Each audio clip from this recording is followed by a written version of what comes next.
Wow. Just wow. Man, that fucking finish was a giant clusterfuck to begin all clusterfucks. But, yeah, wow. Before we get on to what that shit show in the Clash, let's first talk about the Daytona 500 qualifying, since NASCAR is officially back. We are back in business, folks, for the next, 9 months. 9 months we're back in business for. So let's start off with qualifying. So Daytona 500 qualifying, in an unforeseen turn of events and shocking events, this year's qualifying was not rigged, because the pole sitter was Ricky Stenhouse Jr. What the fuck is this butt fuckery are we watching here? Jimmy Johnson ended up 4th for qualifying. So yeah, already I'm 0 for 1 in my predictions so far. Along with a majority of the fans that did a 500 pole sitter prediction. Because every prediction I've watched, I've seen a lot of people pick Jimmy Johnson to win the pole for the 500. So yeah, there goes a lot of people's predictions right off the bat. Damn it. I have a feeling that NASCAR was trying, to try and lower suspicion. Because NASCAR's known for years that the fans were on to them for qualifying. Especially when every single pole sitter for the 500 in the 2010s all raised question marks. Except for 2017. That was the lone exception. So this was literally NASCAR in their meetings. This was literally NASCAR. They're like, alright, shit. Alright now. We cannot have Jimmy Johnson, and we can't have any of the Busch or Gibbs cars on the pole for the 500. Because if we have any of those cars on the pole, the fans are going to be onto us and they're going to say qualifying is rigged. It's rigged. So, we got to make a new front row. That will not raise suspicion. We got to take these fans, these dumbass fans, we got to sway them the other way. So we need to rig a front row for the 500. That will convince fans that qualifying is not rigged. So, let's say we put Ricky Stenhouse on the pole for the 500 and the 47, and we'll have Alex Bowman in second on the outside of row 1. That'll be our 500 front row. Yeah, that should do it. That should lower suspicion. Nobody will think qualifying is rigged now. And that's where you would be wrong, NASCAR. You ain't gonna fool me that easily. Just know this. After this year, I'm officially well on to use. I will be watching your every move from here on out. Especially your decision making in this rebuild, which you are doing very poorly. Like, let's look at what happened with the truck chase for this year. So yeah, after last year when the truck chase got exposed, what's the best decision going forward? Oh, let's extend the truck chase from 8 to 10 drivers. What could possibly go wrong after Crafton, who was irrelevant all last season and was the second worst driver in the chase by average finish? He was only better than Ankrum in the chase last year. Let that sink in. What could possibly go wrong? So literally NASCAR's solution to the truck chase problem is have it the same situation play out again, but this time with someone that was even more irrelevant than Crafton last year. And then NASCAR's new elimination system for the truck chase, where it's 10, 8, 4. Because 10, 7, and 4 would be just too traditional and boring for people to understand and too simple. So on NASCAR side, we need to make this as confusing as possible. In fact, what makes this even more confusing? NASCAR's decision to extend the stage lengths for the 500 from 60 to 65 laps each and then shorten the last stage. There was even talks about extending the stage racing to 4 stages instead of 3 from here on out. Because what could possibly go wrong than shoving the stupid-ass gimmick down our throats? Nothing like replacing gimmicks with gimmicks.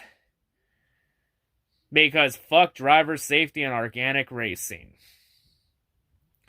So yeah, that is some decisions that have really taken this NASCAR rebuild on a different path. All I say is, NASCAR, you better not fuck up the Gen 7 or we're all coming after yous. Like, so far, only test sessions we've seen from the Gen 7 have been single car runs.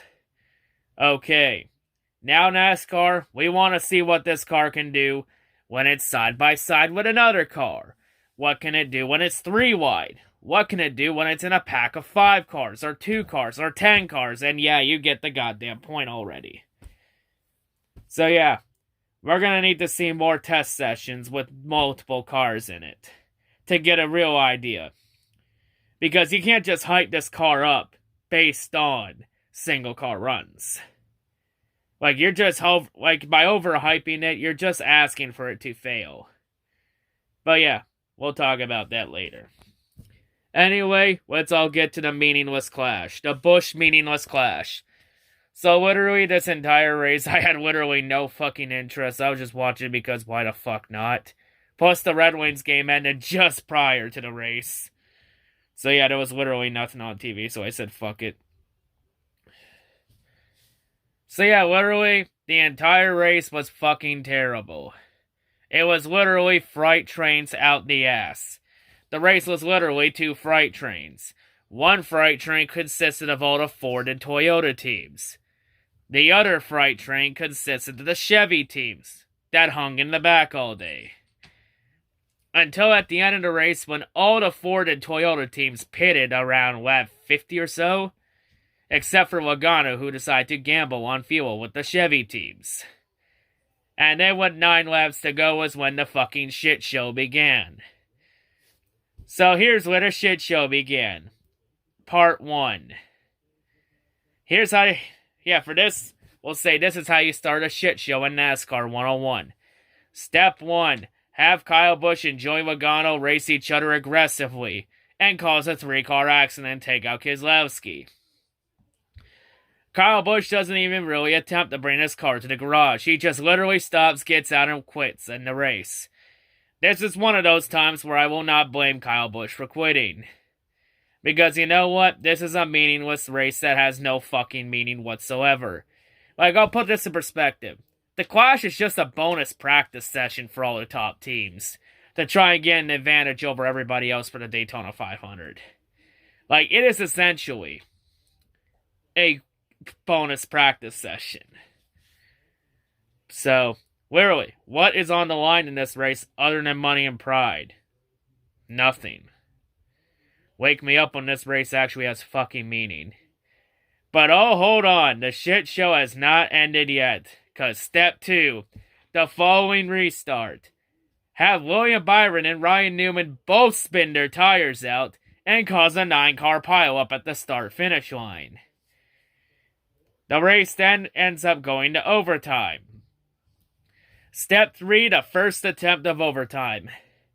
Have Chase Elliott aggressively bump draft the living dog shit out of Denny Hamlin, and then have Denny Hamlin lose it in turn 3.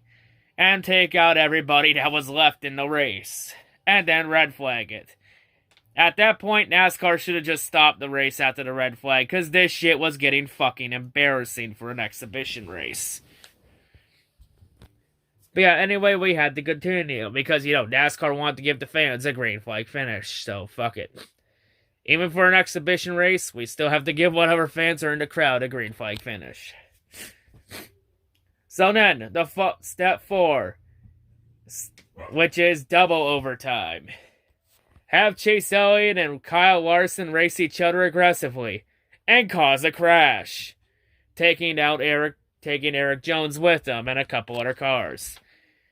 And literally at that point, there was like only 6 cars left at the end, 5 on the lead lap with a shot to win. So then this sets up our 3rd attempt of overtime, triple overtime.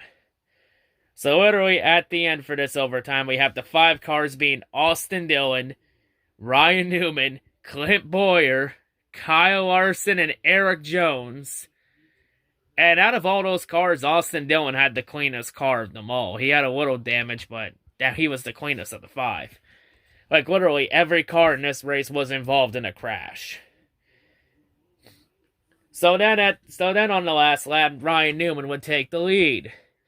So then Newman all you have to do is make a choice. Because Newman is the hardest driver to pass in NASCAR no matter what. All Newman has to do is just block and make the car 3 lanes wide and he'll win a clash. He'll get his meaningless win. Or Newman could completely choke the race away and force Austin Dillon to the yellow line and then have Eric Jones get bump drafted by Denny Hamlin with tandem drafting. And then Eric Jones wins the race because Hamlin was a lap down and was only there to push Eric to the win at the end. Hey, teamwork, folks, am I right? Yes, Eric Jones somehow won this race, and he was the car on the track that had the most damage. Like, Jesus fucking Christ, how was that car still running at the end? Like, god damn, that car looked like it's been to hell and back.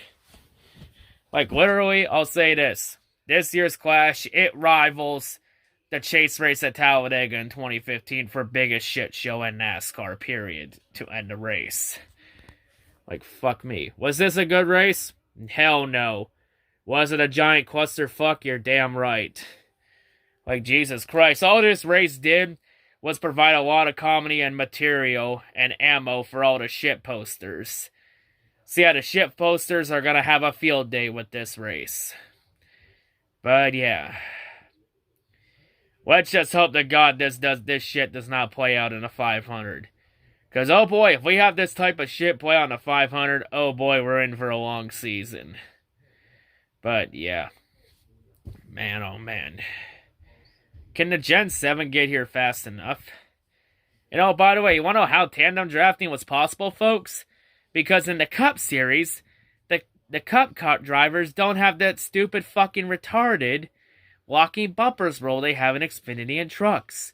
Because in Cup, you're allowed to lock bumpers and push the drivers to the front. Like, literally, why the fuck is locking bumpers a thing in Xfinity and trucks? Just get rid of that fucking rule, for fuck's sakes. Like, what was the reason we got rid of tandem drafting again? I can't quite remember. Was it because of that Larson 2013 catch fence crash at Daytona, which was not caused by tandem drafting? Was that the reason why we got rid of tandem drafting? I've said it here, I'll say it again. Bring back tandem racing. Like, the super speedway racing needs to change. Because these sprite trains single file follow the goddamn leader bullshit is boring as hell. Bring back fucking tandem racing. And while you're at it, you want to make this clash mean more? Put fucking points on the line. I've said it for years.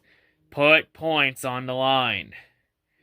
Hell, maybe if we had points on the line this race, everybody wouldn't race like complete jackasses all day.